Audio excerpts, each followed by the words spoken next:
Hey, hi, it's a very good morning, 6:03 a.m. So we are exploring most beautiful places in of the Chennai. So this is the Besanagar beach. Yeah, கண்டிப்பாக explore பண்ணலாம் வாங்க. அதாவது நான் ரொம்ப நாளாக try பண்ணிகிட்டே இருக்கேன். So இந்த மாதிரி ஏர்லி மார்னிங் போயிட்டு ஒரு பீச்சை எக்ஸ்ப்ளோர் பண்ணணும் அப்படின்னு சொல்லிட்டு அதுக்கப்புறம் ஒரு வழியாக ஃபைனலி இட்ஸ் ஹேப்பன். அதுவுமே ரொம்ப கஷ்டப்பட்டு தான் வந்தேன். ஸோ அது போக போக சொல்கிறேன். Let's see enjoy.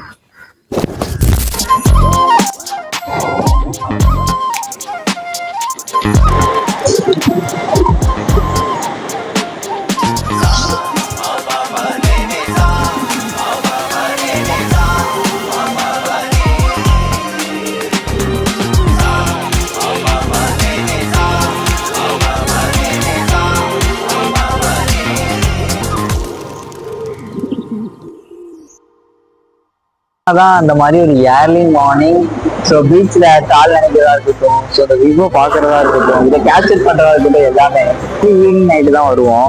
So evening வந்தாலே அங்கங்கே சாப்பிட்டுட்டு நைட்டு உள்ள பீச்சுக்குள்ள என்ட்ரி ஆகும்போது இருட்டிடும்.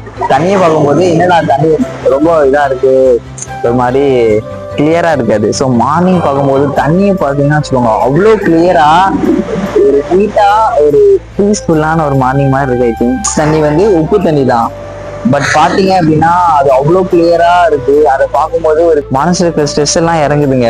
சத்தியமா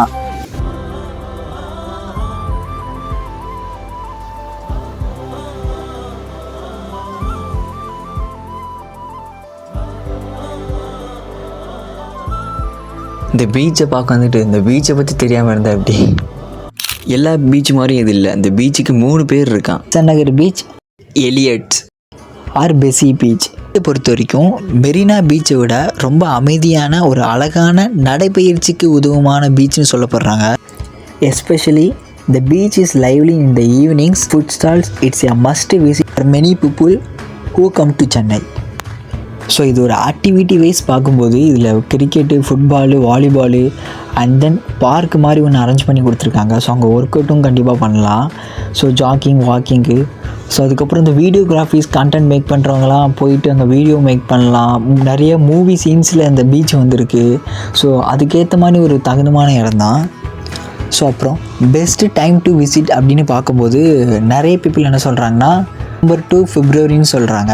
ஸோ ஏன்னா அந்த சீசனில் அதிகமான ஒரு குளிர்ந்த காற்று அடிக்கும். அப்படின்னால பீச்சை விசிட் பண்ணுறது ஒரு நல்ல சீசன்னு சொல்கிறாங்க. என்ட்ரி ஃபீ அந்த மாதிரி எதுவுமே கிடையாது. இது 24/7 ஓப்பனில் தான் இருக்கும். ஸோ நீங்கள் எப்போ வேணாலும் போயிட்டு கண்டிப்பாக விசிட் பண்ணி பார்க்கலாம். அவர்களின் கூற்றுப்படி ஒருமுறை கடற்கரைக்கு சென்ற காட்ச்மிட் என்ற ஒருவர் இருந்தார். அவர் அங்கு இருந்தபோது ஒரு ஆங்கில பெண் தண்ணீரில் போராடி பலத்த அலைகளில் சிக்கிக் கொள்வதை கவனித்தார். இரண்டாவது யோசனை இல்லாமல் ஸ்மித் அவளை காப்பாற்ற விரைந்தார். அவர் அவளுடைய உயிரை காப்பாற்ற முடிந்தது. ஆனால் துரதிருஷ்டவசமாக அந்த துணிச்சலான செயலில் தனது உயிரை இழந்தார். அடுத்த நாள் அதே ஆங்கில பெண் ஒரு விருந்தில் கலந்து கொண்டார். எதுவும் நடக்காதது போல். அப்போதைய ஆளுநர் அவளுடைய அலட்சியத்தால் கோபமடைந்து ஸ்மித்தின் வீரத்தால் மிகவும் நெகிழ்ச்சியடைந்து அவருக்கு மரியாதை செலுத்தும் வகையில் ஒரு நினைவு சின்னத்தை கட்ட முடிவு செய்தார். அதாவது 1930 காட்ச் ஸ்மித் அப்படிங்கிறவங்க எலியட்ஸ் பீச்சில் ஒரு உமன் போராடி தவிக்கிறத பார்க்குறாங்க. பீச்சில் அவங்கள காப்பாற்றி தன் உயிரை விட்டதுனால பெசநகர் பீச்சில் அவரோட மெமோரியல் இப்போ இருக்குது. ஸோ பெசநகர்ல பீச்சில் என்ன பேய் இருக்கா என்ன? அடிக்கடி காட்டும் போது கேமரா ஃபோக்கஸ்ல இருந்து லீவ் ஆகுது. லாஸ்ட் பார்க்க எங்களுக்கு கண்டிப்பா தெரிஞ்சிருக்கும். ஹாண்டட் ஹவுஸ் எல்லாம் எக்ஸ்ப்ளோர் பண்ணும்போது கேமரா ஃபோக்கஸ் விட்டு போகும். அதுக்கு அவர் என்ன பதில் சொல்லுவாருன்னா, பேய் இந்த கேமராவை கண்ட்ரோல் பண்ணும் அப்படின்னு சொல்லிட்டு ஃபோக்கஸ் அன்ஃபோக்கஸ் இருக்கும்போது எனக்கும் அதான் ஃபீல் ஆச்சு. ஒரு பீச்சில் மார்னிங் டயத்தில் உட்காந்து அந்த வேவை பார்க்கும்போது இது வரைக்கும் நம்ம பாஸ்ட்ல நிறையா ப்ராப்ளம்ஸ் மென்டலியும் சரி பிசிக்கலியும் சரி, ஸோ நிறைய லாஸும் பண்ணியிருக்கோம். ஒரு பிக் லாஸஸ் அவர் லைஃப்ல இருந்து. ஸோ அந்த கஷ்டத்தெல்லாம் அப்படியே இல்லாத மாதிரியே இருக்கு. ஸோ அந்த பீச்சை உட்காந்து பார்த்துட்டு இருக்கும்போது ஸோ ஜஸ்ட் வேடா சொல்லலை, மனசுல இருந்து வர வார்த்தை. அதெல்லாம் நம்ம காலேஜ் டேஸ்லயும் சரி, ஒர்க் லைஃப் ஸ்டார்ட் பண்ணலையும் சரி, நிறைய மார்னிங்ஸை நம்ம மிஸ் பண்ணுவோம். ஸோ மேபி இந்த ஷிஃப்ட் வைஸாக போகிறவங்கள இருப்பீங்க ஐயா. ஸோ அவங்க மேபி கொஞ்சம் வேணா அந்த மார்னிங்கை நல்லா என்ஜாய் பண்ண முடியும் அந்த மூமெண்ட்டை. ஏன்னா சம்டைம்ஸ் மார்னிங் எழுந்துச்சி கேப்ல ஏறி உட்காந்ததுக்கப்புறம் நிறைய பீப்புள் தூங்கிடுவாங்க, ஒர்க் டயர்லங்க. ஓகேங்களா, ஒரு சின்ன ஒரு ஸ்டோரி சொல்கிறேன், என்னோட லைஃப்பில் நடந்தது. ஸ்கூல் படிக்கும்போது ஆஃப் த சாட்டர்டேயும் நம்மளுக்கு ஸ்கூல் வைக்க ஆரம்பிப்பாங்க. அது கவர்மெண்ட் ஸ்கூலாக இருந்தாலும் சரி, முக்கியமாக ப்ரைவேட் ஸ்கூலாக இருந்தாலும் சரி. அப்போது நம்ம என்ன பண்ணுவோம் அப்படின்னா, அந்த வீக்கெண்டில் நமக்கு ஒன்று சாட்டர்டே சண்டே, அப்படி இல்லைன்னா சண்டே மட்டும் நமக்கு கிடைக்கும். சண்டே மிஸ்ஸே பண்ணிடக்கூடாது, வேஸ்டே பண்ணிடக்கூடாது, எப்படியாவது யூட்டிலைஸ் பண்ணணும் அப்படின்ட்டு நாங்கள் என்ன பண்ணுவோம் அப்படின்னா, நாங்கள் ஒரு ஏரியா பாய்ஸ்லாம் ஒரு 4 மெம்பர்ஸ் குரூப்பாக ஃபார்ம் ஆகி நைட்டு உட்காந்து நல்லா டைம் ஸ்பெண்ட் பண்ணிட்டு நாங்கள் பிளான் போட்டுருவோம். டேய் நாளைக்கு வந்து ப்ரேயர் போகிறோம், 5:30 5:40 சம்திங் எங்களுக்கு வந்து ப்ரேயர் இருக்குது. பார்த்தீங்கன்னா ஃபஜர்னு சொல்லுவாங்க. ஸோ அந்த ப்ரேயருக்காக நாங்கள் என்ன பண்ணுவோம் அப்படின்னா, நைட்டு பிளான் பண்ணிட்டு மார்னிங் அலாரம் வச்சு ஒருத்தன் வந்து ஒரு வீட்டை போய் கூப்பிடுவான், இன்னொருத்தன் எல்லாம் டீமாக அப்படி கோஆர்டினேட் பண்ணி ஒவ்வொருத்தனையாக கூப்பிட்டு ப்ரேயர் முடிச்சிருவோம். ப்ரேயர் முடிச்சுட்டு வீட்டுக்கு போக மாட்டோம். ப்ரேயர் முடிச்சுட்டு வீட்டு பக்கத்தில் சின்ன ப்ளே கிரவுண்ட் உண்டு. ஸோ அங்கே உட்காந்து கிரிக்கெட் விளையாடுவோம்.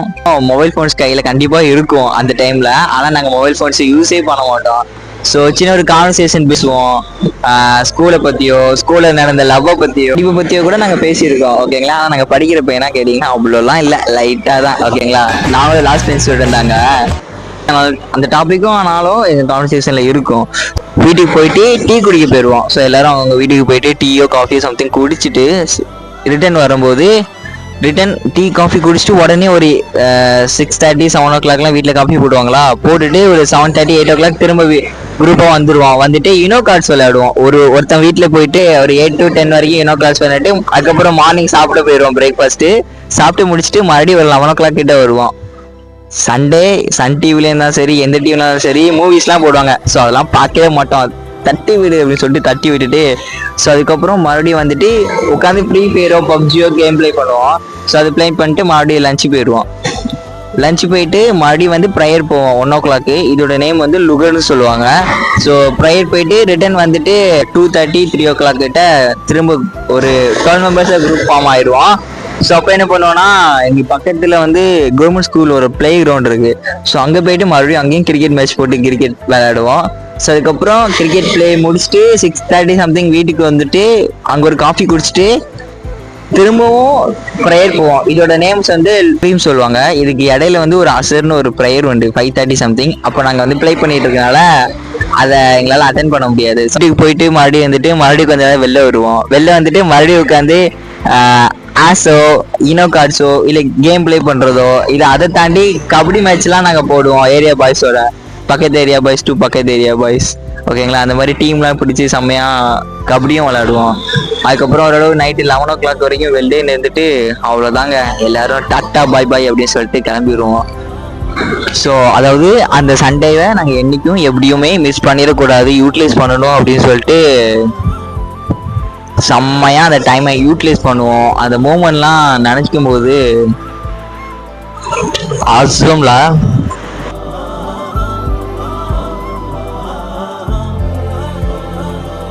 இட்ஸ் அன்எக்ஸ்பெக்டட்ல. இப்போ நான் கிரிக்கெட் டாபிக் பற்றி பேசும்போது இந்த இடத்துல கரெக்டாக என்னோட மைக்கு சார்ஜ் இல்லாமல் ஆஃப் ஆயிடுச்சு. ரீசெண்டாக நான் எலக்ட்ரிக் ட்ரெயினில் ட்ராவல் பண்ணும்போது ஐசிசி உமன்ஸ் வேர்ல்டு கப் நடந்தது. அதாவது செமிஃபைனல் நினைக்கிறேன், ஆஸ்திரேலியாவுக்கும் இந்தியாவுக்கும். அவ்வளோ க்ரௌடில் அவர் ஒருத்தர் மட்டும் ஜியோ ஸ்டாரில் மேட்ச் பார்த்துட்ருக்காரு. அங்கே இருக்கிற மொத்த ஃபேஸுமே அவரோட ஃபோனை தான் ஒரு 30 செகண்ட்ஸ்க்கு அப்புறம் பார்த்தாங்க. ஸோ அப்போ தான் புரிஞ்சுது கிரிக்கெட்டை எவ்வளோ பேர் லவ் பண்ணுறாங்க அப்படின்னு. என்னன்னா கிரிக்கெட் ப்ளே பண்ணுறாங்க, இங்கே என்னன்னா வாலிபால் ப்ளே பண்ணுறாங்க. ஸோ போடு செம்மையாக யூஸ் பண்ணுறாங்கப்பா பீச்சை. ஏர்லி மார்னிங் எந்த ஒரு நாய்ஸும், ஸோ எந்த ஒரு ரஷ்ஷிங்கும், எந்த ஒரு பொல்யூஷனும் ஸோ இல்லாமல் ரொம்ப பியூட்டிஃபுல்லாக ஒரு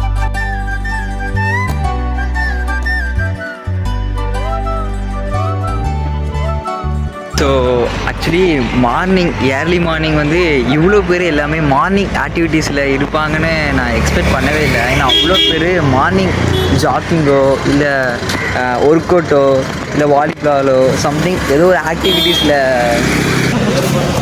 ஸோ இங்கே எல்லாருமே ஏதாவது ஒரு ஆக்டிவிட்டீஸில் இருக்காங்க.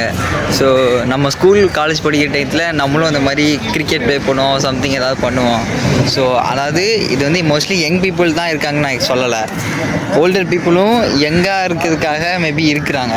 அந்த மாதிரி மூமெண்ட்டில் இருந்தால் தான் அந்த லைஃப் ஜாலியாக என்ஜாய் பண்ணால் தான் நமக்கு ஒரு பாசிட்டிவ் வைப் வரும் இல்லையா? I think how my early morning in Besant beach inside of Chennai. So கீழே கமெண்ட் செக்ஷனில் மென்ஷன் பண்ணுங்கள். ஸோ அவ்வளோதான், அடுத்த வீடியோவில் பார்க்கலாமா? ரைட்டா, பட்டா மாமே டூரு.